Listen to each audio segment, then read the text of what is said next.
മോളെ ഈ ഗൂഗിൾ പേയിൽ എങ്ങനെയാ പൈസ അയക്കേണ്ടത്? ഉമ്മക്ക് ഞാൻ 10,000 വട്ടം പറഞ്ഞു തന്നിട്ടില്ല. എനിക്ക് പഠിക്കാനും ഉണ്ട്. ഉമ്മക്കണ എത്ര പറഞ്ഞാലും മനസ്സിലാവത്തില്ല. എടി മോളെ, നിന്റെ കുഞ്ഞുനാളിൽ ഞാൻ എത്ര നിനക്ക് പറഞ്ഞു തന്നിട്ടുണ്ട്, അതുപോലെ എനിക്കൊന്ന് പറഞ്ഞു തന്നാ പോരെ? മതിയോ? ഗൂഗിൾ പേ എടുക്ക് വേഗം നോക്കിയിരിക്ക. പെട്ടെന്ന് എടുക്ക്. ആർക്കാ അയക്കേണ്ടത് വേഗം പറ. പെട്ടെന്ന് പറ, ആർക്കാണ് അയക്കാനുള്ളതെന്ന്. നിന്റെ മാമി സുമയക്ക് സെർച്ച് ഉണ്ടല്ലോ, അതാണ്ട ഇവിടെ. അവിടെ സുമയാന്ന് അടിച്ചു കൊടുക്ക്. പെട്ടെന്ന് അടിച്ചുകൊട്. സുമയുടെ സ്പെല്ലിംഗ് എന്താ? സ്പെല്ലിംഗ് അറിഞ്ഞൂടെ?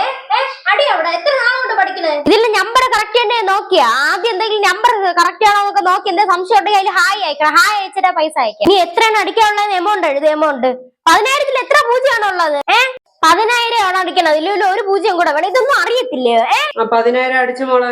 എമൗണ്ട് അടിച്ചോ? ഇനി ആ പിൻ നമ്പർ അടി. എന്നിട്ട് ആ ടിക്കില്.